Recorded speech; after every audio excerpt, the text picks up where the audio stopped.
Shalom e bem-vindos à Via Rápida Israel, uma frase do hebreu que significa amarás a Israel. Esperamos que vocês fiquem conosco porque nosso professor Dr. Baruch vai compartilhar um estudo expositivo da Bíblia. Dr. Baruch é professor titular no Instituto Zera Avraham, com sede em Israel. Ainda que todas as aulas no Instituto são dadas em hebraico, o Dr. Baruch fica feliz em compartilhar este estudo semanal com dublagem em português. Para mais informações sobre nosso trabalho em Israel, visite nosso site amarasaisrael.org.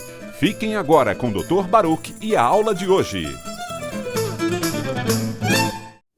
The Bible reveals that there is a judgment day. A Bíblia revela que existe um dia do julgamento, quando todo ser humano, em toda a história da humanidade, terá que estar diante de Deus para esse julgamento. E há duas possibilidades: ou seremos condenados, ou seremos convidados a entrar no reino de Deus. Deixe-me te fazer uma pergunta. Você tem certeza de que será convidado para o reino de Deus e que será bem-vindo lá como parte da família da aliança com Deus? Só há uma maneira de você entrar, e é exatamente isso que o apóstolo Paulo vai nos lembrar hoje em nosso estudo. Então, pegue sua Bíblia e olhe comigo no livro de Romanos, capítulo 8. Repetindo, Romanos, capítulo 8. O que é dito aqui é essencial, é a base de nossa fé. E nós precisamos entender tudo isso para que possamos viver com segurança, sabendo que pertencemos a Deus, e para que tenhamos a esperança na certeza de que, quando deixarmos este mundo, seja pela morte ou pela bem-aventurada esperança, este será um dia glorioso em que o Messias descerá do céu e vai nos fazer conhecê-lo nas nuvens, o que também é conhecido como o arrebatamento. Se deixarmos este mundo pela morte ou pelo arrebatamento, evidenciamos que a única maneira de sermos convidados para o reino de Deus é por meio do que o Messias fez por nós, ou seja, quando ele deu sua vida no madeiro. Somente aqueles que aceitaram isso pela fé, tomando posse da graça de Deus pela fé, permanecerão em seu reino. Agora, então, olhe comigo para esta passagem da Escritura do livro de Romanos, capítulo 8, versículo 1. Observe que linda proclamação logo no início deste capítulo, que lemos no versículo 1. Portanto, agora, vemos ali que existe ênfase neste versículo naquela única palavra, agora. O que isso tem a ver?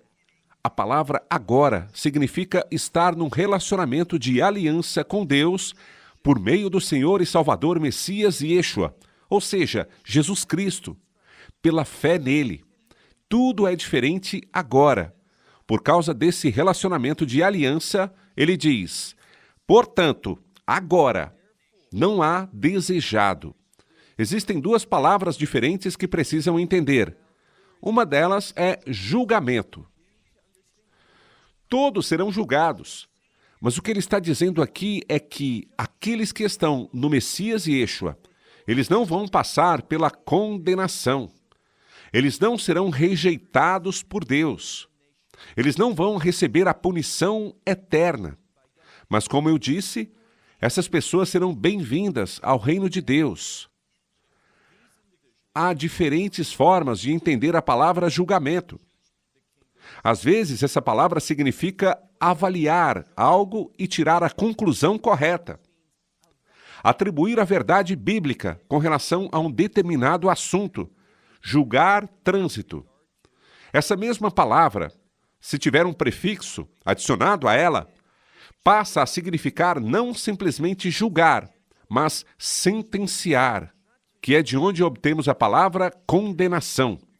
Algumas semanas atrás, quando estava estudando o capítulo 2, eu disse que não é seu papel ou o meu agir como alguém que condena. Isso é o que às vezes as pessoas querem dizer quando dizem, não julgue, não condene. Num comentário que recebi, as pessoas me disseram que eu estou errado, porque nós vamos julgar os anjos. E Deus vai nos fazer usar essa nova mentalidade que temos através do Messias para julgar o mundo. Entretanto, perceba que em Romanos, capítulo 2, ele está falando sobre nós neste corpo, nesta era, neste mundo, julgando uns aos outros, aqui e agora. A passagem da Escritura que fala sobre julgarmos anjos e julgarmos o mundo não tem nada a ver com agora, estarmos neste corpo, neste momento, mas do outro lado da morte. Quando o reino de Deus se estabelecer. Por isso, nós sempre temos que nos perguntar, será que estamos falando sobre algo que é relevante agora para um ser humano, enquanto ele está neste corpo e vivendo, servindo a Deus? Ou estamos falando de algo num momento totalmente diferente, que é quando estivermos no reino de Deus, quando tivermos um corpo novo, quando estivermos julgando com base nessa nova condição em que nos encontrarmos sendo membros plenos do reino de Deus e estando presentes nesse reino? Esse é um assunto totalmente diferente. Sempre temos que prestar atenção ao contexto. Voltemos ao versículo 1. Portanto, agora não há condenação. Para quem? Apenas para aqueles. É isso que ele vai nos dizer. Para os que estão no Messias.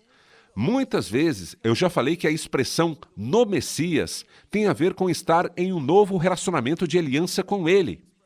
Então, se você não está num relacionamento de nova aliança com Deus por meio do Messias, então haverá condenação. Você pode ter certeza de que a condenação é o seu destino eterno.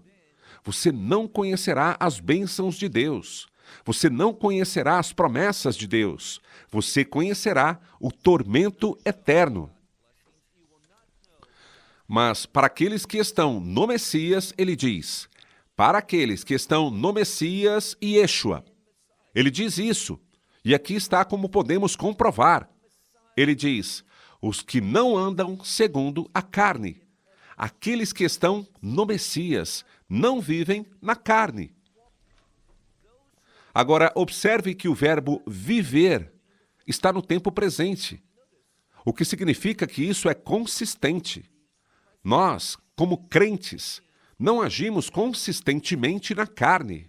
Será que às vezes falhamos, pecamos e ouvimos a carne e nos comportamos na carne em vez de ser de acordo com o Espírito? Sim, falhamos às vezes, mas está dizendo aqui, aqueles que estão consistentemente caminhando, agindo, vivendo na carne, eles não estão em um novo relacionamento de aliança. E nós, como vivemos? Paulo diz, mas nós andamos, segundo o Espírito. Nós, como crentes, como discípulos do Messias, somos perseverantes para viver, para agir no Espírito, sendo guiados pelo Espírito, ouvindo o Espírito, sendo levados à justiça por meio do Espírito que age em nossas vidas. Vamos agora para o segundo versículo, o versículo 2. Pois a lei do Espírito é a vida. Literalmente, o que está escrito é, pois a lei do Espírito de vida. Mas essa frase está no grego e está escrita de forma muito truncada, porque quando em inglês algo soa truncado, é porque se pretende enfatizar isso, pois a lei do Espírito de vida. É isso que entendemos. Pelo Espírito, a pessoa se comporta de acordo com a vontade de Deus. Nós podemos até dizer, como está escrito aqui, a lei de Deus, a lei do Espírito. Como? De novo, ele diz, no Messias e Yeshua. Então, aqueles que agem e que aceitaram esta lei do Espírito por meio da redenção, ou seja, estando no Messias e Yeshua, o que acontece? Ele responde, a lei do Espírito me libertou. Aqui, ele torna isso pessoal e tem um motivo. Se você está seguindo os textos receptos, que geralmente é a versão do rei Jaime, ou do novo rei Jaime, que usa esse texto grego como base para sua tradução, Paulo torna um texto pessoal. Ele diz, me libertando. Então, ele está dizendo isso com relação a si mesmo. Eu fui libertado. Já a tradução Nestle Aland diz, você foi libertado. Do quê? Nós fomos libertados da lei do pecado e da morte. Então, nós entendemos isso como quando não somos seres espirituais, ou seja, quando não fomos redimidos pela graça de Deus, tendo sido justificados pelo sangue do Messias.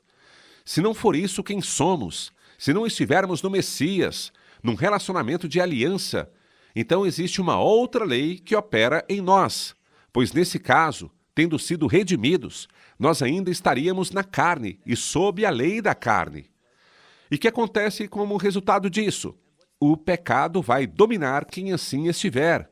E a morte está sempre ligada ao pecado na Escritura. Então, ou nós vamos operar na lei do Espírito, e o que temos como consequência? A vida. Ou nós estaremos operando na lei da carne, que é a lei do pecado. E o que vai vir como consequência? Ele diz aqui que vai ser a morte. Versículo 3. Por aquilo que a lei não pode fazer. Não é capaz e não foi capaz de fazer. Agora, nós sabemos que no último capítulo, o capítulo 7, quando fala sobre a lei, Paulo diz que a lei é boa, é justa, é santa. Então a questão não é a lei. Quem deu a lei? Deus. Deus deu o que é bom e perfeito. Mas aqui diz algo, portanto, que parece estranho, porque nós lemos no versículo 3, pois a lei, aquilo que a lei não é capaz de fazer. Por que a lei não é capaz de fazer alguma coisa? Como se achava fraca pela carne. Aqui percebemos uma coisa. É muito importante que prestemos atenção à gramática. Porque se não o fizermos e apenas passarmos por cima, se lermos rapidamente, sem pensar cuidadosamente, não veremos a mudança gramatical que aconteceu. Estar fraco é um verbo em grego. Nós temos que usar um verbo como auxiliar, ou seja, estar. É o verbo auxiliar. O estado de ser é fraco. Mas em grego podemos usar um verbo que significa exatamente isso, estar fraco. Mas uma coisa importante é que esse verbo está no tempo imperfeito. E para que serve o tempo imperfeito? Ele fala sobre algo que foi verdade. E pode ou não ser verdade agora, mas não vai continuar.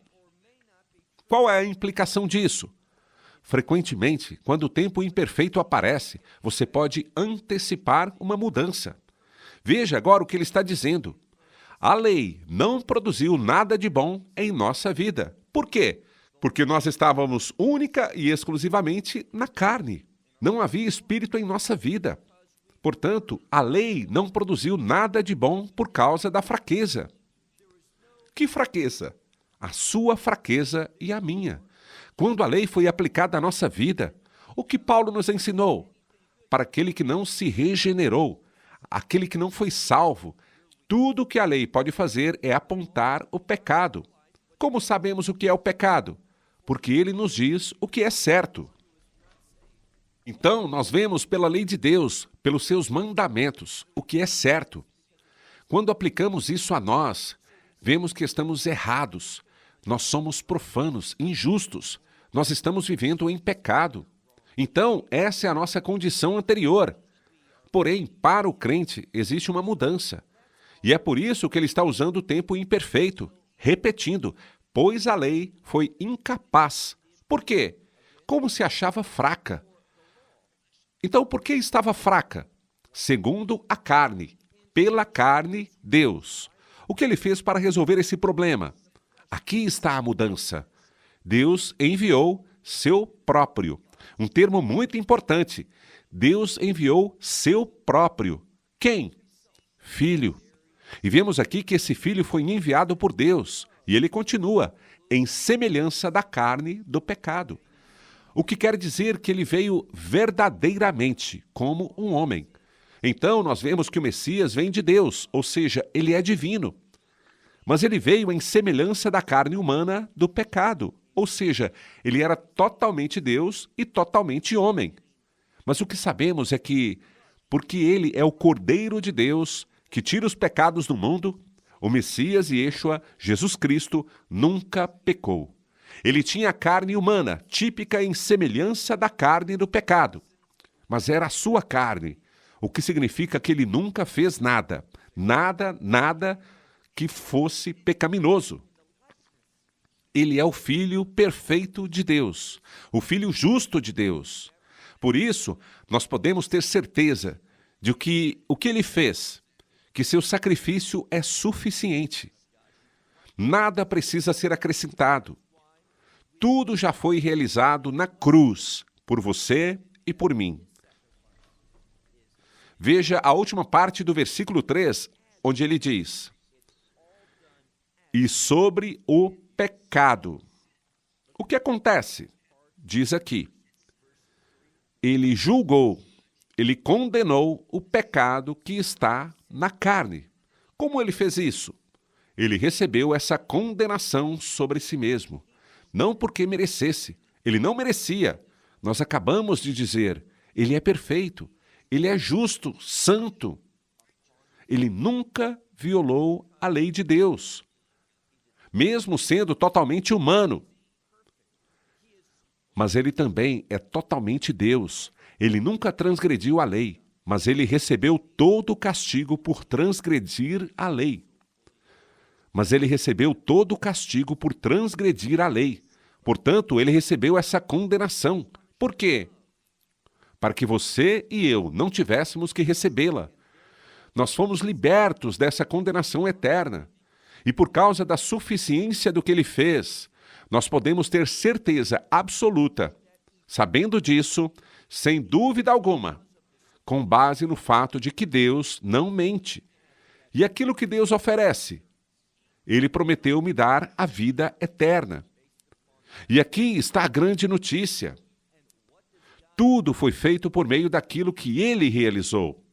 E eu recebo e aceito isso pela fé. E eu entro numa aliança eterna. Por que sabemos que é uma aliança eterna? Porque o que ele aceitou por nós, com seu sangue, não o sangue de bodes e touros e cordeiros, mas o próprio sangue do Filho unigênito de Deus. Ele veio de Deus.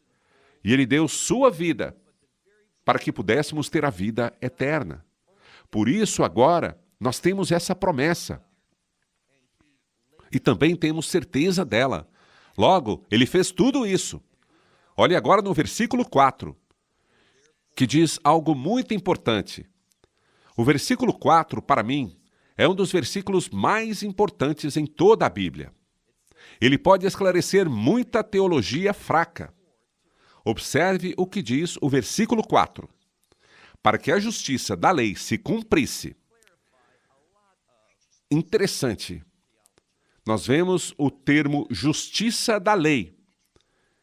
Isso é algo que, se você é um bom estudante do Antigo Testamento, você sabe que existe uma relação intrínseca entre a lei e a justiça.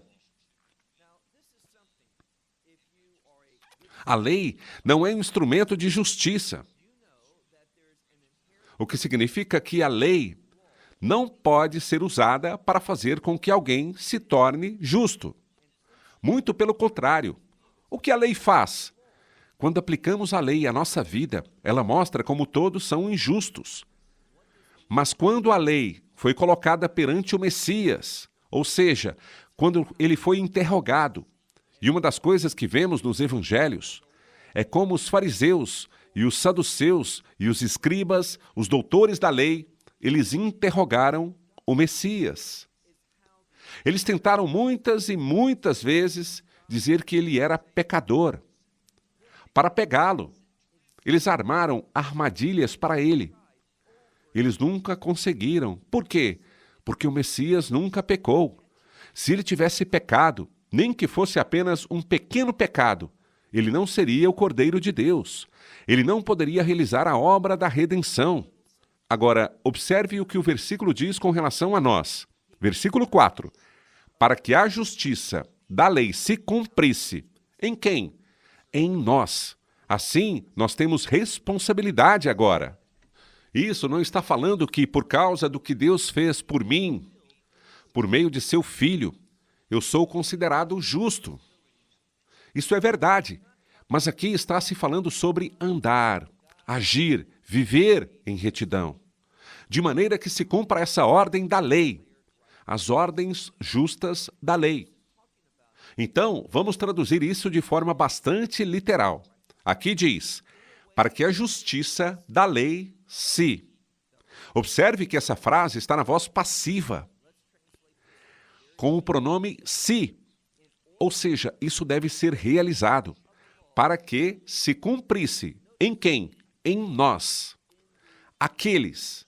Quem são aqueles? Aqueles que não andam segundo a carne, mas segundo o Espírito. Agora, como é que nós andamos? Não na carne, mas no Espírito. É muito simples, e vimos isso no versículo 1, que diz respeito àqueles que estão no Messias. O que isso significa? Que eles estão num relacionamento de aliança com Ele. Por meio dessa aliança, dessa nova aliança, somente pela nova aliança que podemos receber o Espírito. Por quê? Porque essa nova aliança foi ratificada. É uma aliança de redenção, ratificada com o sangue do Messias, que nos dá uma esperança certa. Nos dá aquela confiança de saber que seremos destinatários eternos das promessas de Deus. Esta é a boa notícia. Mas então, o que devemos fazer antes de entrarmos no reino e receber todas essas promessas maravilhosas? É isso que Paulo está nos ensinando agora. É assim que nos comportamos neste mundo. Como? Ele diz no versículo 4. Vamos repetir. Para quê? É para isso que fomos salvos. Para que a justiça da lei se cumprisse em nós. A quem ele se refere? Aqueles que não andam segundo a carne. O termo andar significa comportar-se, viver. É uma expressão em hebraico para a lei judaica, o que significa como devemos submeter nossas vidas. Como devemos viver? Que não andam segundo a carne. E continua, mas segundo o Espírito, para aqueles que são segundo a carne. Então, aqueles que estão na carne, o que ele disse sobre isso? Ele diz que eles têm a mente voltada para as coisas da carne. Então, você precisa se fazer uma pergunta. Para onde sua mente está voltada? Você está pensando segundo a carne? Segundo essa natureza carnal? Em hebraico, essa natureza carnal é Yetzer Hara, que significa a mente que tem uma inclinação contínua para pensar contra Deus, não querer as coisas de Deus. Esse é o homem velho, e esse homem velho foi crucificado na cruz com o Messias, de forma que nos tornássemos uma nova criação, um homem novo no Messias Yeshua. E o que dá vida a esse novo homem? É melhor dizermos, quem dá vida a esse homem novo? A resposta é o Espírito Santo. É Ele que nos dá esta vida nova. Em outras palavras, nós não somos segundo a carne. Nós não temos a mente voltada para as coisas da carne.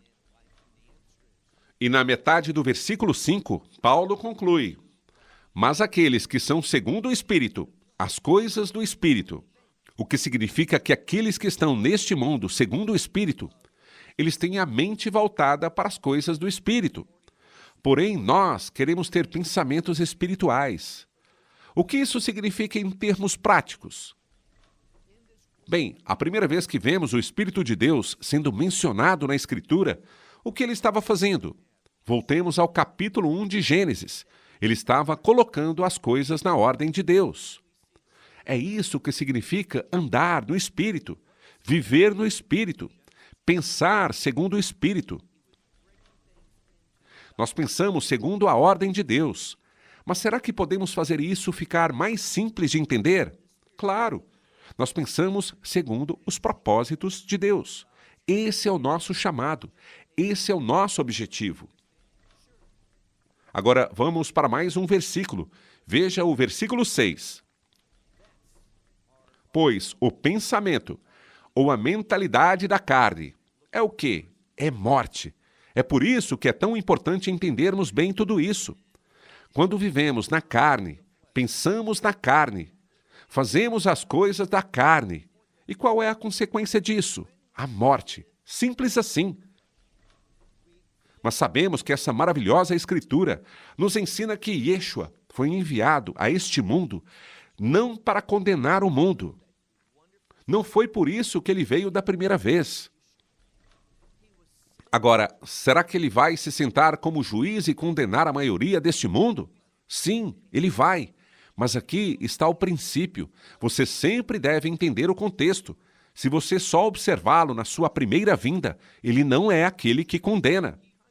Mas quando ele vier uma segunda vez, quando ele vier para julgar, ele virá para condenar todos aqueles que não estão em um relacionamento de aliança com o seu Pai por meio dele. E terminando esse versículo, na sua última parte, Paulo diz: porque o pensamento ou a mentalidade da carne é morte, mas a mentalidade, o pensamento do Espírito, o que é? O pensamento do Espírito é vida e paz. É isso que Deus tem para seu povo: vida, uma nova vida. Uma vida que reflete a justiça de Deus e que se manifesta a glória de Deus. É isso que podemos ter. É isso que todo crente deve manifestar. E nós devemos manifestar porque Deus não mente. Quando alguém é redimido pelo sangue do Messias, essa pessoa vai pensar de forma diferente e vai pensar na vida de acordo com as ordens de Deus, com a estrutura de Deus para a vida. E qual é a última palavra desta frase? Paz. Nós vamos conhecer essa paz que ultrapassa todo o entendimento. Essa paz não depende das minhas circunstâncias neste mundo. Ela depende do fato de que estou numa aliança eterna com Deus. Como João diz, é claro que é Yeshua que está falando. Nós estamos nas mãos de Deus. E ele completa dizendo, também nas mãos do Messias. E nem Deus, o Pai, e nem Deus, o Filho, nunca vai nos deixar. Ninguém, ele diz, será capaz de nos afastar. Por quê? Porque as promessas de Deus são eternas. Nós estamos numa situação excelente por causa do Messias Yeshua. Bem, eu encerro por aqui. Até a semana que vem. Que Deus te abençoe. Shalom, desde Israel. Bless you. Shalom from Israel. Esperamos que você tenha desfrutado da aula de hoje e que possa compartilhá-la com outros. Te convidamos a participar e nos acompanhar a cada semana, a esta hora e por este canal, em mais um episódio de Amarás a Israel. Para mais informações em português, visite amarasaisrael.org, onde encontrará muitos outros estudos realizados pelo Dr. Baruch. Até a próxima semana. Que Deus, nosso Messias e Yeshua, nosso Senhor Jesus Cristo, te abençoe durante a sua caminhada com Ele. Shalom, desde Israel.